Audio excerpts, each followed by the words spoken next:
विगत काफ़ी दिनों से आप एक खास चर्चा सुन रहे होंगे मिलेट की।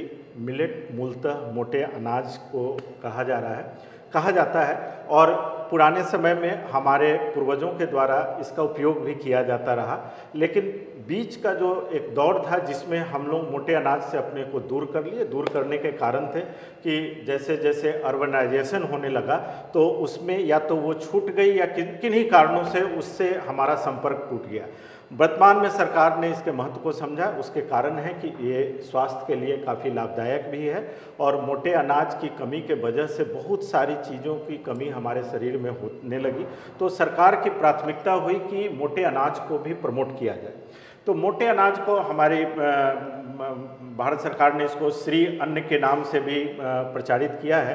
तो आज हम इस पे चर्चा करेंगे कि बिहार में मिलेट को लेकर, श्री अन्न को लेकर क्या काम हो रहा है और कहाँ हो रहा है, कैसे इसके प्रोडक्ट हो सकते हैं, क्या वाकई ये हमारे एंटरप्रेन्योर्स के लिए आकर्षण का कारण हो सकता है या नहीं हो सकता है। इन सारे विषयों पे हम चर्चा करेंगे। नमस्कार, आप देख रहे हैं आपका यूट्यूब चैनल कृषि का और मैं हूं राकेश के कश्यप।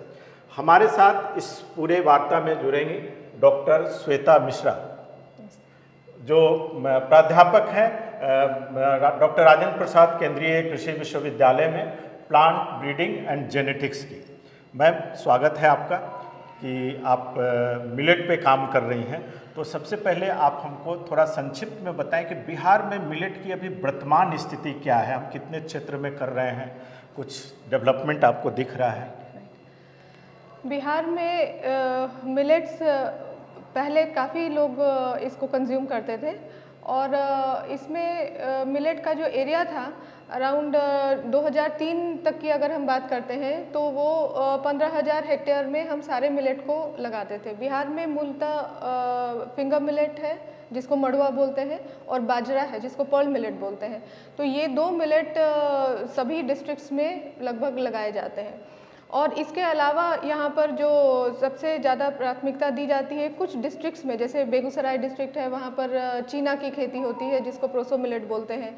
जमुई है उधर फॉक्सटेल मिलेट जिसको कि कौनी की खेती होती है उसको कौनी बोलते हैं। इसी तरह से कुछ छोटे छोटे डिस्ट्रिक्ट्स में हमारे पास कुछ छोटे एरियाज़ हैं जैसे जिसमें कोदो की भी खेती होती है और कुटकी की भी खेती होती है।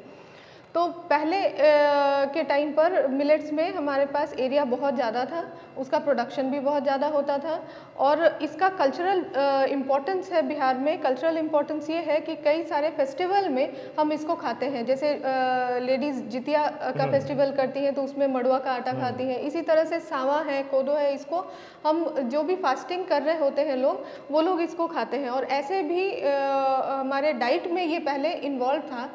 लेकिन क्या हुआ कि जब बहुत पुराने ज़माने में जिस समय कि यहाँ पर फूड ग्रेन की कमी हो गई इंडिया में, तो बाहर से हरित क्रांति जब आई, बाहर से छोटे धान की वैरायटीज़ लेकर के आया गया, उसकी उपज बढ़ी धान और गेहूं की, और उसके कारण क्या हुआ कि गवर्नमेंट ने अपने पब्लिक डिस्ट्रीब्यूशन सिस्टम में राइस और व्हीट को प्रमोट करना स्टार्ट किया। जब पब्लिक डिस्ट्रीब्यूशन में प्रमोट करना स्टार्ट किया, उस पर एमएसपी देना स्टार्ट किया, उस पर बहुत सारे प्रोसेसिंग और मिलिंग के मशीन्स आए भारत में, तब क्या हुआ कि धीरे धीरे हमारी जो मोटे अनाज है उसकी खेती कम होती गई और व्हीट और राइस की, धान और गेहूं की खेती बढ़ती गई।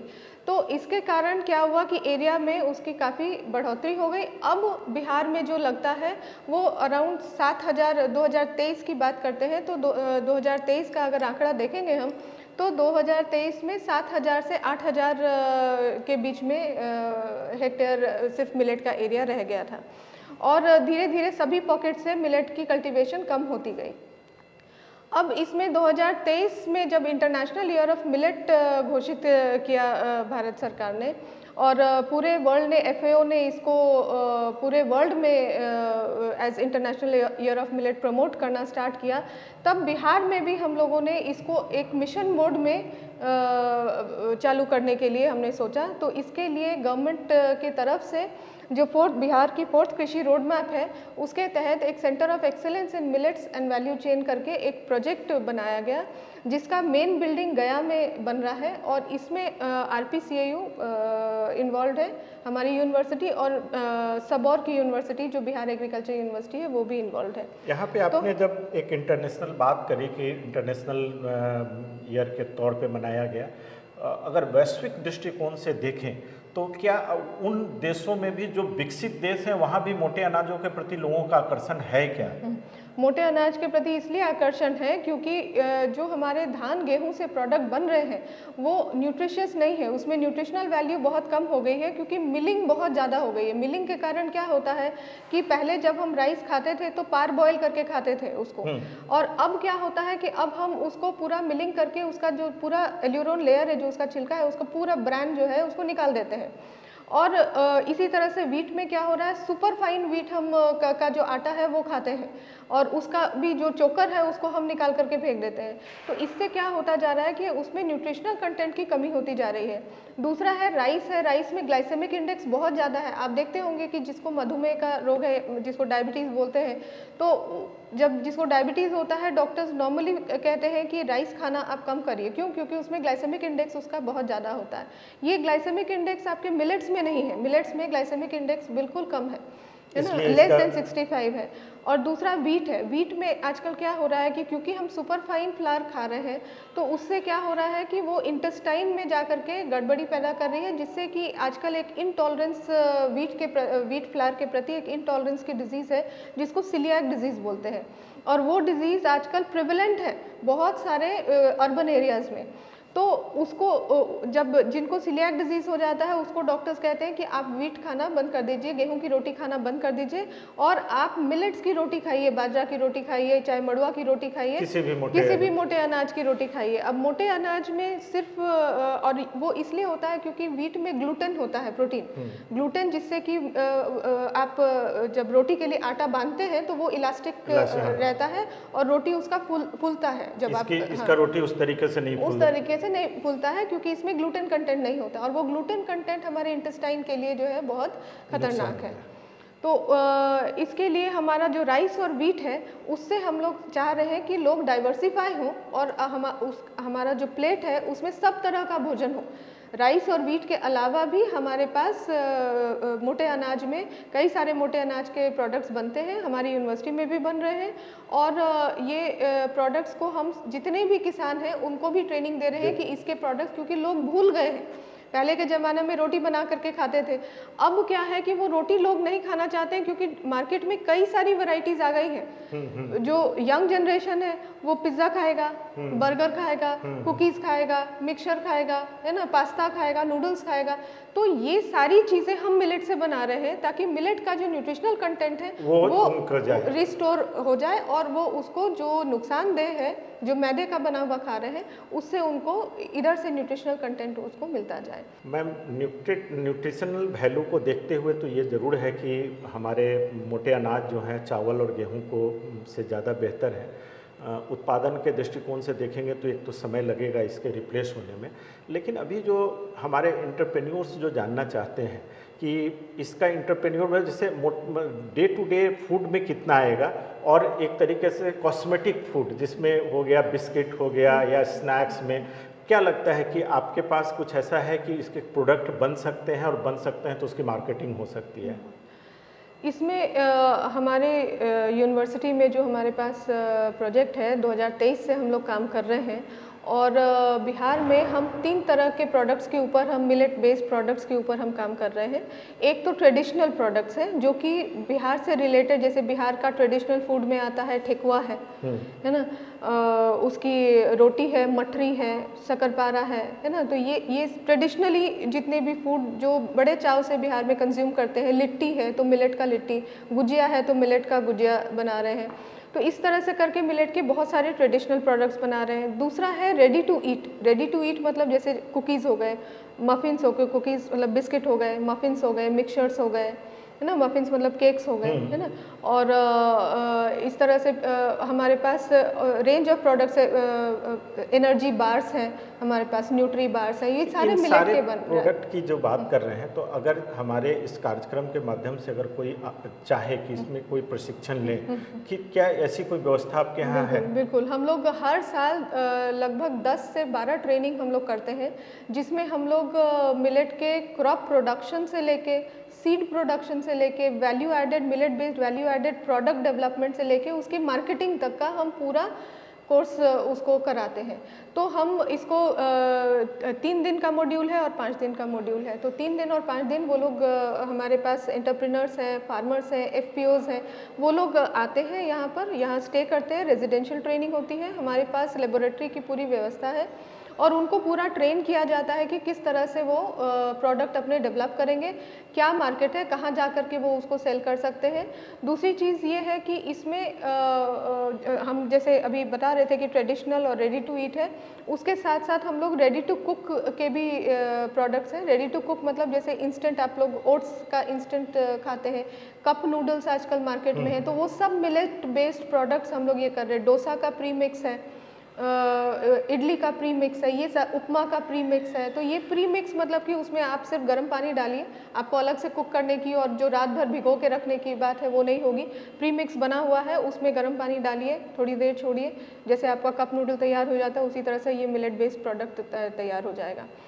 तो ये सारी चीज़ों कैसे करेंगे, उसकी ब्रांडिंग कैसे करेंगे, उसकी पैकेजिंग कैसे करेंगे, क्योंकि पैकेजिंग भी आज के डेट में बहुत इंपॉर्टेंट है, पैकेजिंग का एक बहुत बड़ा रोल है।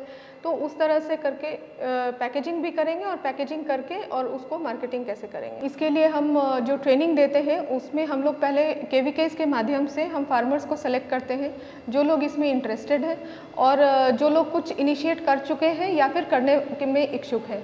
तो ऐसे फार्मर्स को हम यहाँ बुलाते हैं, उनको ट्रेन करते हैं, उनकी हैंड होल्डिंग फिर हम आगे तक करते हैं कि वो बना रहे हैं कि नहीं बना रहे हैं। जिस प्रोपोर्शन में हम लोगों ने, जिस क्वालिटी से हम लोगों ने उनको बनाना सिखाया है, वो क्वालिटी मेंटेन हो रहा है कि नहीं हो रहा है। क्योंकि फूड में अगर मिलेट बेस्ड प्रोडक्ट है, अगर वो क्वालिटी नहीं मेंटेन करेगा और थोड़ा सा भी उसमें अगर मान लीजिए वो हार्डनेस आ गया या कंज्यूमर प्रेफरेंस नहीं रहा, तो कंज्यूमर फिर वापस मिलेट से दूर भागेगा।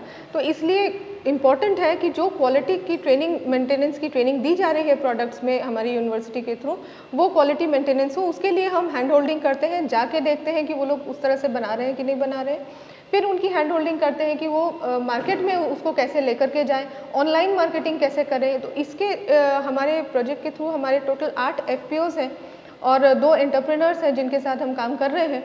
उन लोगों ने अभी ऑनलाइन मार्केटिंग भी उसका स्टार्ट कर दिया है और प्रोडक्ट, एक एंटरप्रेन्योर ऐसा है जो कि प्रोडक्ट को अपने बाहर भी, यूएसए भी और यूके भी उसको एक्सपोर्ट कर रहा है।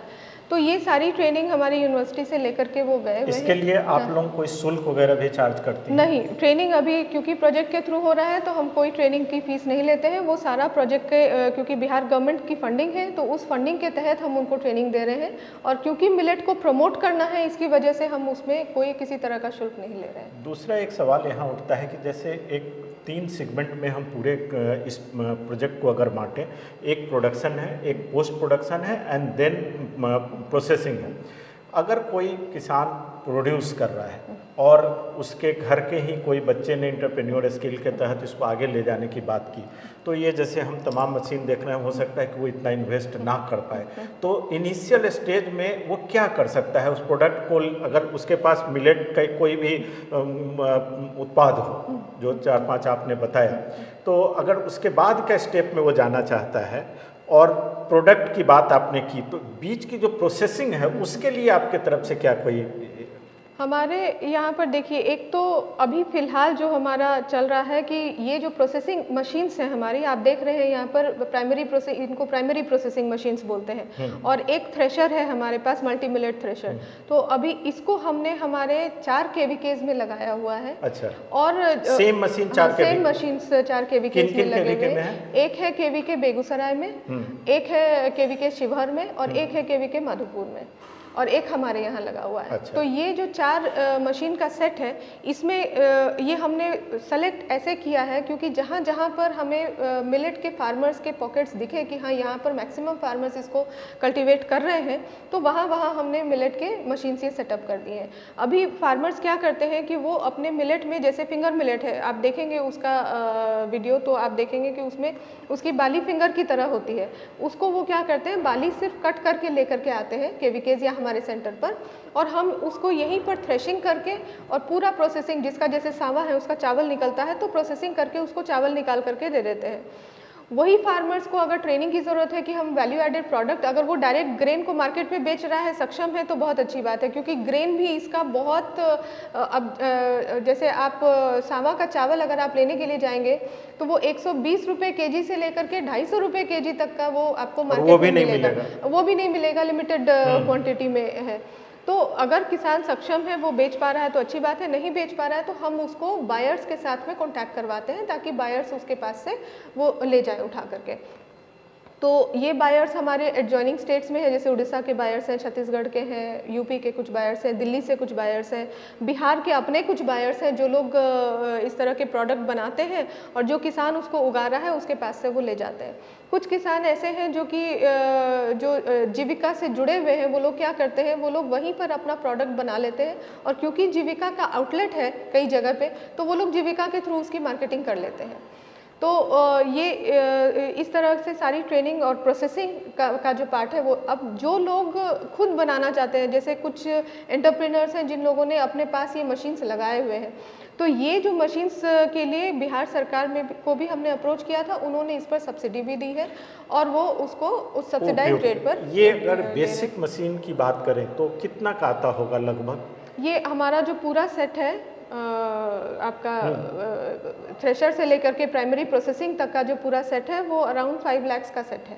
केवल 5 लाख? हाँ, 5 लाख का सेट है। तो अगर कोई अच्छे स्केल पर करना चाह रहा है तो वो उसको ज़रूर ले ले, खुद लेना। हाँ, और इसके अलावा ये क्योंकि हमारी कैपेसिटी ज़्यादा है, कम कैपेसिटी का भी ले सकते हैं, जिसकी रेट इससे अराउंड हाफ रेट में आपको पूरा सेट मिल जाएगा। चलिए, मिलेट पे जो हम लोग बात कर रहे थे, श्वेता मैम से बात करने का उद्देश्य ये था कि आप इसके बेसिक्स को समझिए कि सरकार के द्वारा प्रमोट क्यों किया जा रहा है।